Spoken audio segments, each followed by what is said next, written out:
Iya, shalom saudara. Ya, kita mengucap syukur hari ini karena kita boleh bangun dan pangan tubuh yang sehat, tidak kurang suatu apapun, semua karena anugerah Tuhan. Iya, hari ini firman Tuhan terambil dari 1 Petrus pasal yang pertama, ayat yang ke-8 mulai ya.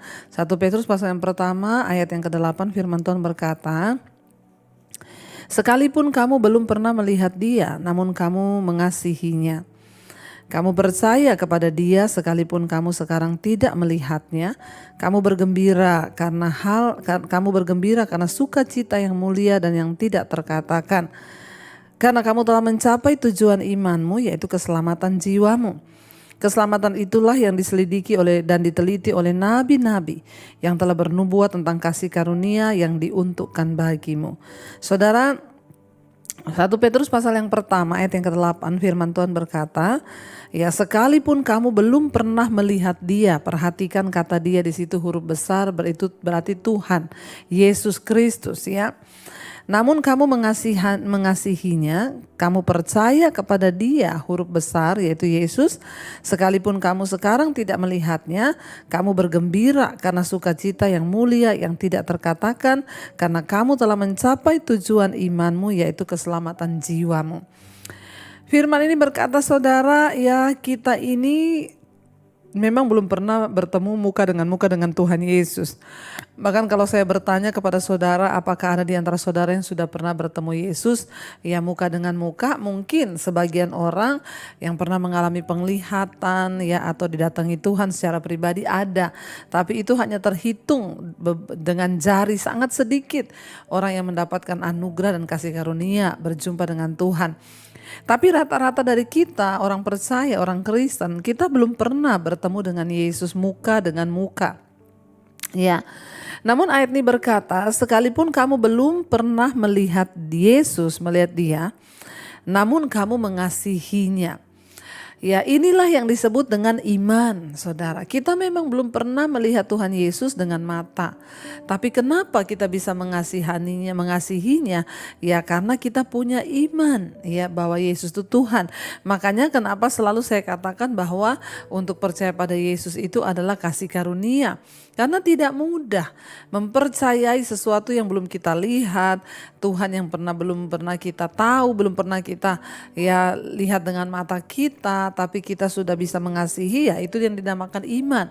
Ya, makanya saudara, kalau orang datang kepada saya bertanya, "Bu, ya saya ini bukan orang Kristen, tapi saya mau tanya, kenapa Ibu percaya Yesus itu Tuhan?"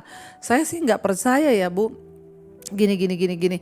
Saya selalu menjawab, maaf, untuk bisa mempercayai dan mengasihi Yesus sebagai Tuhan itu adalah karena kasih karunia. Itu adalah pilihan Tuhan ya untuk memberikan iman kepada masing-masing orang. Karena tidak semua orang itu bisa punya iman dan mengasihi Tuhan. Ya, banyak juga yang mengaku Kristen saja, mengaku percaya Yesus saja, belum tentu mengasihi Yesus. Makanya dikatakan di sini, sekalipun kamu belum pernah melihat Dia, namun kamu mengasihinya. Nah, mengasihi Tuhan, firman Tuhan Yesus berkata, orang yang mengasihi aku itu adalah orang yang melakukan firman-Ku. Dengan kata lain di sini dikatakan, sekalipun kita belum pernah melihat Yesus, namun kita mengasihinya dengan cara kita ini melakukan ajarannya, melakukan perintah-perintahnya. Jangan katakan engkau mengasihi Tuhan kalau engkau tidak melakukan firman. Artinya engkau juga tidak dipilih, saudara ya. Karena walaupun kita belum pernah melihat Dia, tapi kita mengasihinya, kita tunduk pada firman-Nya, kita melakukan ajarannya, itu adalah kasih karunia, saudara. Tidak semua orang bisa. Makanya banyak orang yang ngaku Kristen saja hidupnya tidak tunduk pada Tuhan, artinya dia tidak mengasihi Tuhan. Nah, kalau hari ini kita mengasihi Tuhan sekalipun kita belum pernah melihat Dia, berbahagialah itu karena kita dipilih oleh Tuhan, karena kita ini ya diberi karunia hikmat dan juga diberi karunia iman oleh Tuhan. Dikatakan sekalipun kamu belum pernah melihat Dia, namun kamu mengasihinya, kamu percaya kepada Dia sekalipun sekarang ya kamu tidak melihatnya. Ya, tapi kita percaya bahwa Yesus itu Tuhan. Nah, itulah saudara yang luar biasa ya. Walaupun kita tidak melihatnya, kita tidak bersama-sama dengan dia, tapi kita percaya. Bahkan sekalipun orang-orang melihat Yesus, kita lihat di kota Kapernaum, ya itu adalah kota yang paling banyak Yesus melakukan mujizat. Tapi juga Alkitab berkata kota itu adalah tempat orang-orang yang paling banyak tidak percaya kepada Yesus. Ya itu yang saya bilang tadi, itu adalah kasih karunia. Ya bahkan sekalipun di zaman Yesus ada, ketika dia berada di Kapernaum dia melakukan banyak mujizat. Buktinya di kota itu ada begitu banyak orang yang menolak dan tidak percaya kepada dia. Jadi bukan soal melihat Yesus atau tidak, bukan soal kita melihat mujizat atau tidak, tapi ketika kita punya iman, kita percaya kepada dia, kita mengasihinya. Nah itulah yang luar biasa saudara ya. Walaupun kita gak pernah melihat dia, tapi kita mengasihinya dan kamu percaya kepada dia. Kamu bergembira karena sukacita yang mulia yang tidak terkatakan. Ya kita bergembira bahkan di dalam Yesus. Kenapa? Karena ada sukacita yang kita alami ketika kita percaya Yesus. Yaitu apa? Karena kamu telah mencapai tujuan imanmu, yaitu keselamatan jiwamu. Ya kenapa kita beriman? Agar jiwa kita diselamatkan. Ya, kenapa kita percaya? Karena Yesus berkata, jangan takut kepada manusia yang hanya berkuasa membunuh tubuh, tapi takutlah kepada Allah yang berkuasa membunuh baik tubuh dan jiwamu di dalam neraka. Jadi kita tahu tubuh ini akan hancur satu saat, tapi jiwa kita itu akan kita pertanggungjawabkan di hadapan Tuhan. Nah ayat ini berkata, orang yang percaya Yesus sekalipun belum melihat, tapi kita mengasihi dia, itu dikatakan kita ini bersukacita dengan sukacita yang tidak terkatakan. Ya, karena kita mencapai tujuan iman kita, yaitu keselamatan jiwa. Saudara, hal yang terpenting dalam hidup ini bagi seorang manusia itu adalah keselamatan jiwa. Semua orang beragama untuk mencapai keselamatan jiwa. Nah kita bersyukur di dalam Yesus kita memperoleh keselamatan jiwa. Karena itulah kebutuhan yang paling hakiki bagi setiap manusia di dunia ini, lebih daripada uang. Engkau membutuhkan keselamatan jiwa. Buat apa engkau kaya kalau jiwamu binasa, kata firman Tuhan. Ya engkau memperoleh dunia dan segala isinya, uang banyak, kekayaan banyak, tapi engkau binasa, jiwamu tidak selamat. Buat apa saudara? Ya keselamatan jiwa itulah yang terpenting yang kita harus kejar dalam dunia ini, dan itu ada di dalam Yesus. Ya kita bersukacita dengan sukacita yang tidak terkatakan. Kita bergembira karena kita sudah mencapai tujuan iman kita, yaitu keselamatan jiwa. Dan yang luar biasa ayat 10 berkata, keselamatan itulah yang diselidiki dan diteliti oleh nabi-nabi yang telah bernubuat tentang kasih karunia yang diuntukkan bagimu. Yang dari zaman perjanjian lama. Ya nabi-nabi meneliti tentang keselamatan itu. Mereka berusaha saudara. Bahkan ya kita ini mengucap syukur. Kita menerima kasih karunia. Keselamatan di dalam nama Yesus. Kita dipilih, kita dibenarkan. Supaya kita mengalami keselamatan jiwa. Karena itu hari ini saudara, jangan tinggalkan Yesus. Tetaplah percaya pada dia. Apapun keadaan kita. Sekalipun kita belum pernah melihat Tuhan.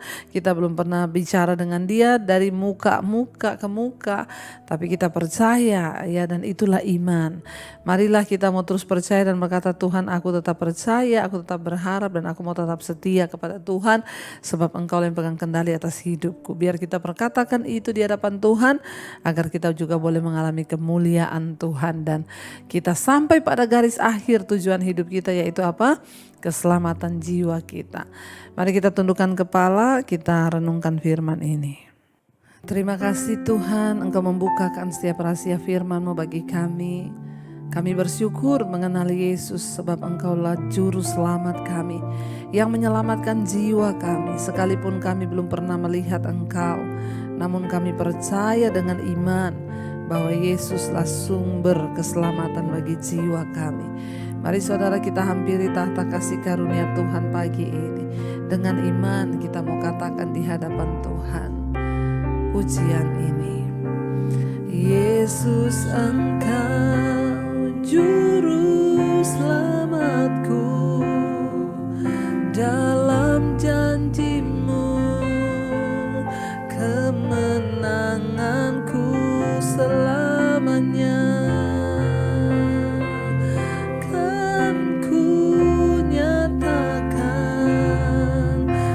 besar setiamu Tuhan di hidupku. Sekali lagi saudara dengan iman katakan, Yesus Engkau juru selamatku. Dalam janjimu, dalam janjimu, kemenanganku selamanya, selamanya kan ku nyatakan besar setiamu Tuhan, Tuhan di hidupku. Karena itu sekalipun kami belum pernah melihat Engkau, namun kami percaya bahwa Tuhan ada dalam hidup kami, bahwa Engkau turut bekerja bagi segala kebaikan kami. Sekalipun kami belum pernah melihat Engkau, namun kami mengasihi Engkau Tuhan Yesus, karena kami mencapai keselamatan. Tujuan iman kami yaitu keselamatan jiwa kami di dalam Engkau. Salah satu kebutuhan manusia yang paling hakiki adalah keselamatan jiwa, supaya kami tidak binasa kekal, tetapi memperoleh hidup yang kekal. Terima kasih buat kedatangan-Mu ke dunia ini Tuhan Yesus. Kami bersyukur hari ini kami berkata, sekalipun kami belum melihat Engkau, namun kami percaya. Ajar kami mengasihi Tuhan dengan melakukan firman-Mu, hidup menurut jalan-jalan-Mu Bapa. Berkati semua anak-anak-Mu yang bangun pagi hari mencari wajah-Mu. Biarlah Tuhan Engkau pegang kendali atas kehidupan kami. Berkati yang bekerja, sekolah, kuliah, Tuhan lindungi, jagai hari ini, dijauhkan dari segala malapetaka, mara bahaya. Engkau lindungi setiap anak-anak-Mu yang berjalan dalam kebenaran firman-Mu. Tuhan, hari-hari ini apapun yang menjadi pergumulan hidup kami, biarlah mata kami terus tertuju kepada Engkau. Tuhan turut bekerja bagi setiap anak-anak-Mu. Berkati yang berulang tahun hari ini, tambahkan Tuhan kebijaksanaan, hikmat, marifat, semakin bertambah kedewasaan jasmani, bertambah pula kedewasaan rohani di dalam Tuhan, dalam nama Yesus. Yang sedang terbaring sakit hari ini kami percaya ada kesembuhan di dalam nama Yesus. Kami tidak mau menyerah, karena kami terus mau beriman, percaya kepada Engkau. Terima kasih Tuhan, kami percaya pagi hari ini yang sakit sudah disembuhkan, yang beban berat Engkau berikan kelegaan. Bahkan setiap kami yang terus berharap, bersandar, percaya kepada Tuhan tidak akan pernah dipermalukan. Mari kita berdoa. Bapa kami saudara, Bapa kami yang ada dalam sorga, dikuduskanlah nama-Mu, datanglah kerajaan-Mu, jadilah kehendak-Mu di bumi seperti di sorga. Berikanlah kami pada hari ini makanan kami yang secukupnya, dan ampuni kami akan kesalahan kami, seperti kami juga mengampuni orang yang bersalah kepada kami. Janganlah membawa kami dalam pencobaan, tapi lepaskanlah kami daripada yang jahat. Karena Engkaulah yang punya kerajaan dan kuasa dan kemuliaan sampai selama-lamanya. Mari buka hati dan tangan kita saudara. Terimalah kiranya berkat dari Allah Bapa, cinta kasih Tuhan Yesus Kristus, penyertaan Allah Roh Kudus menyertai hidup kita mulai hari ini bahkan sampai kali yang kedua. Tuhan Yesus datang menjemput kita, nama kita tercatat dalam kitab kehidupan. Dalam nama Tuhan Yesus yang percaya diberkati Tuhan, katakan bersama, amin, amin, amin. Tuhan Yesus memberkati. Shalom dan selamat pagi saudara.